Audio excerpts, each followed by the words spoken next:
Assalamualaikum warahmatullahi wabarakatuh. Di sini kami dari kelompok 5 akan mempresentasikan hasil kerja kami terkait proyek 1 untuk mata kuliah sistem controller. Dan di proyek ini kami membuat laboratorium safety system untuk mendeteksi kebocoran gas dan asap di laboratorium. Dengan anggota kelompok, saya sendiri Aris Olivia Rajendra, NIM 31. Kemudian saya Pandori Utama, NIM-nya 32. Saya Wisnu, NIM 33. Kemudian ada saya Hamad dengan NIM 30. Saya Revanur Chandra, NIM 29. Saya Alfian Iskandar Zulkarnain dengan NIM 34.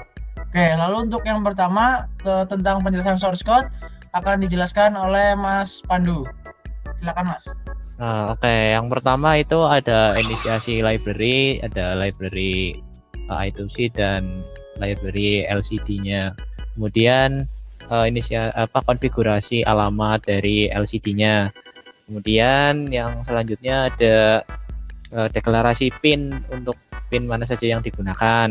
Kemudian selanjutnya itu deklarasi batas bahaya yang nanti akan dideteksi oleh sensor. Kemudian selanjutnya ada deklarasi status sistem untuk mendeteksi nanti apakah sistem dikunci atau tidak, kemudian apakah sistem di mute atau tidak. Dan selanjutnya ada setup WART, yaitu deklarasi alamat komunikasi serial yang digunakan. Kemudian ada deklarasi PIN GPIO-nya, itu untuk mengatur input outputnya. Kemudian selanjutnya ada deklarasi interrupt. Lalu selanjutnya ada deklarasi tombol input untuk menghentikan alarm. Kemudian selanjutnya ada deklarasi untuk LCD-nya, jadi di baris 1 dan 2, kemudian delay segala macam, terus backlight-nya. Kemudian selanjutnya ada fungsi loop yang di dalamnya ada membaca perintah WART, jadi jika ada data masuk nanti akan dibaca. Kemudian perintah lock, jika sistemnya di lock nanti dikunci dan buzzernya dimatikan. Kemudian untuk jika on nanti sistemnya diaktifkan kembali. Selanjutnya ada pembacaan nilai sensor, jadi kan tadi nilai batas maksimalnya kan 100 nih, bisa dibaca sampai 1023. Kemudian selanjutnya ada percabangan. Pertama itu mengecek jika sudah melewati ambang batas bahaya dan belum di mute. Nanti LED merahnya nyala dan LED hijaunya mati. Dan selanjutnya itu PWM ya. PWM itu untuk menaikkan ada buzzer dari 600 ke 1200 secara bertahap. Untuk yang naik, untuk yang turun itu menurunkan dari 1200 Hz sampai 600 secara bertahap. Kemudian selanjutnya ini jika bahayanya aktif, jika bahaya tapi mute-nya aktif, maka LED merah menyala, LED hijau mati, tapi buzzernya itu dimatikan.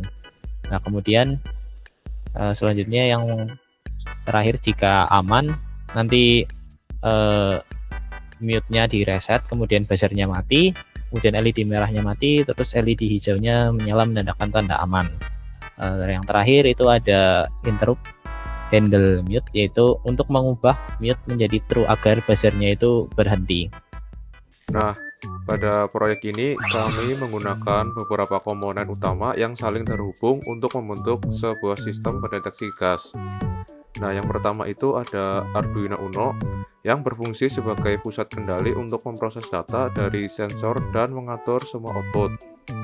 Kemudian terdapat sensor asap MQ2 yang digunakan untuk mendeteksi adanya gas atau asap di lingkungan dan mengirimkan data berupa nilai analog ke Arduino.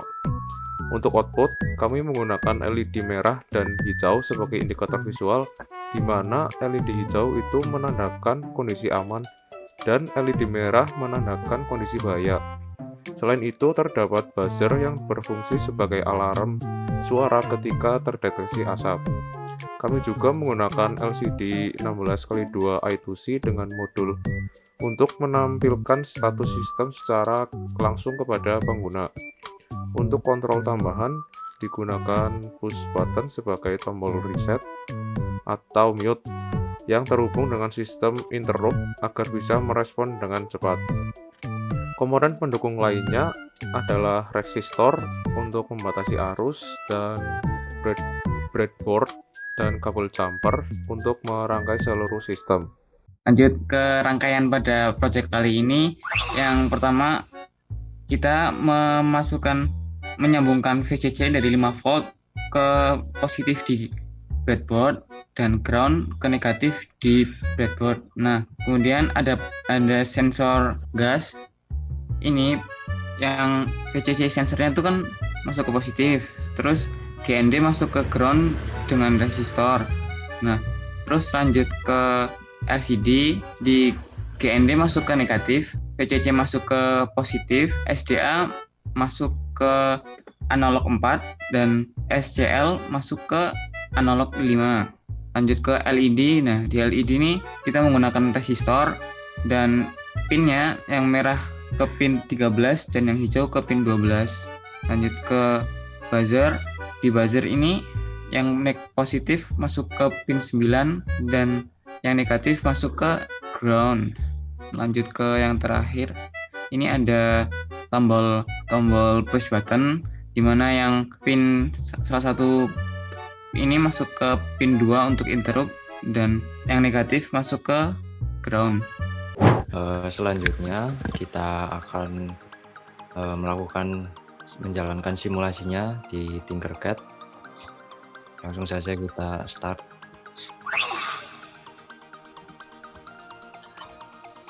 Nah, di sini LCD I2C-nya akan menampilkan tulisan Lab Safety System dan juga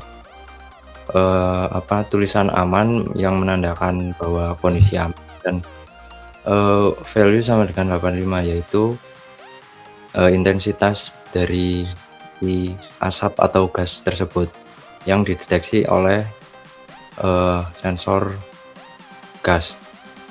Nah, di sini jika kita dekatkan,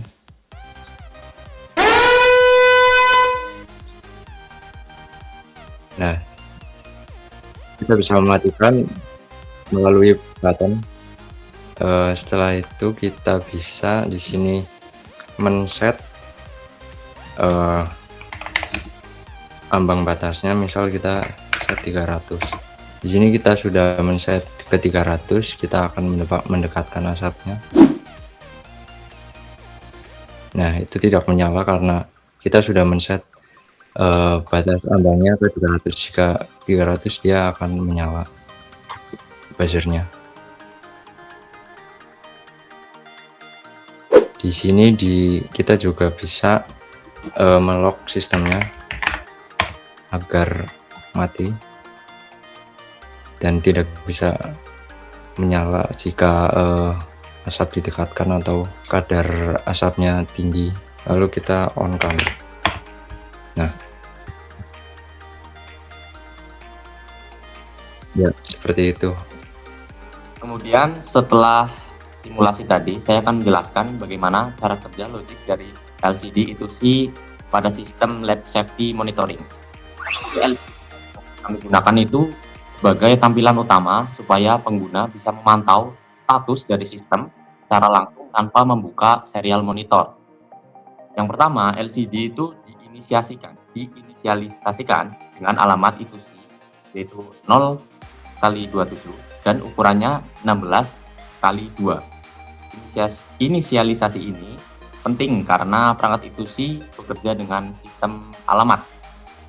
Nah, setelah itu LCD diaktifkan, kemudian menampilkan splash screen bertuliskan initializing saat setelah diaktifkan untuk memberitahu bahwa sistem sedang melakukan proses awal sebelum siap digunakan. Setelah masuk ke mode operasi, baris pertama LCD itu akan selalu menampilkan identitas dari sistem. Nah, baris kedua akan diperbarui sesuai kondisi yang berlangsung. Untuk kondisinya sendiri itu terdapat 4 kondisi utama yang akan ditampilkan. Kondisi pertama adalah sistem aman yang ditandai dengan nilai sensor yang rendah. LCD akan menampilkan teks aman. serta nilai sensornya untuk menunjukkan bahwa kondisi laboratorium itu stabil. Kemudian kondisi yang kedua adalah bahaya, yaitu ketika nilai sensor melewati threshold, melewati batas aman. LCD akan menampilkan tulisan atau teks bahaya disertai dengan nilai sensor agar pengguna mengetahui tingkat keparahannya. Kemudian kondisi yang ketiga adalah bahaya tetapi di mute. Jadi ketika tombol mute ditekan, buzzernya memang mati, tetapi LCD tetap menampilkan status bahaya dengan teks muted untuk memastikan dari sisi pengguna ini tetap waspada. Kemudian kondisi yang terakhir adalah kondisi sistem lock, yaitu ketika sistem dikunci melalui perintah WRT. LCD akan menampilkan sistem lock sebagai tanda bahwa alarm dan LED ini sedang tidak dipakai atau sedang dinonaktifkan. Jadi secara keseluruhan logik dari LCD execution ini membuat sistem yang kita punya bisa memberikan informasi secara real time yang jelas sehingga pengguna dapat mengambil keputusan dengan cepat dan juga tepat. Oke, selanjutnya di sini saya akan menjelaskan tentang logika pembacaan sensor pada sistem laboratorium safety ini. Untuk yang pertama, di input analog ini menggunakan analog read melalui pin A0 ya, dengan rentang nilai 0 sampai 1032 seperti yang sudah dijelaskan oleh Mas Pandu tadi. Nah, nilai ambang batas atau threshold itu bersifat dinamis, bisa diubah lewat perintah serial set seperti yang sudah dipraktekkan oleh Mas Alfian tadi. Jadi tidak perlu mengupload ulang program dari awal ya, bisa disetting lewat serial monitor. Yang kedua tentang status sistem, ada dua variabel utama, yaitu sistem lock. Jika aktif, sistem berhenti total dan semua output mati, dan ada mute, hanya mematikan buzzer tapi LED tetap menunjukkan kondisi bahaya. Yang ketiga untuk logika kondisi utamanya ya, jika lock semuanya akan menjadi off. Jika nilai sensor di atas threshold, LED merah akan on dan buzzer aktif. Dan jika di mute, LED merah tetap on dan buzzernya off. Jika di bawah threshold, LED hijau on yang menandakan bahwa kondisinya adalah aman. Lalu yang keempat ada interrupt. Kita menggunakan pin 2 di sini ya untuk tombol interrupt, sehingga sistem bisa langsung merespon tanpa menunggu semua loop ini selesai. Dan di interrupt kali ini kita menggunakan push button. Untuk handle mute-nya ada di sini, di ESR-nya. Dan yang terakhir, untuk komunikasi serial, perintah yang tersedia adalah on untuk mengaktifkan sistem, lock untuk mengunci sistem, dan set untuk mengubah threshold. Untuk kodenya ada di sebelah sini. Sebentar. Nih, untuk set untuk mengeset threshold, lock untuk mengunci sistem, on untuk mengembalikan ke aktifan sistem, dan nilai set untuk mengubah threshold. Dari kesimpulannya dari logika ini, sistem ini tuh sangat responsif, fleksibel, dan mudah dikontrol untuk kebutuhan keamanan laboratorium yang sudah kami buat. Sekian dari kami, kurang lebihnya kami mohon maaf. Wassalamualaikum. Wassalamualaikum warahmatullahi wabarakatuh. wabarakatuh. Terima kasih Pak Koki.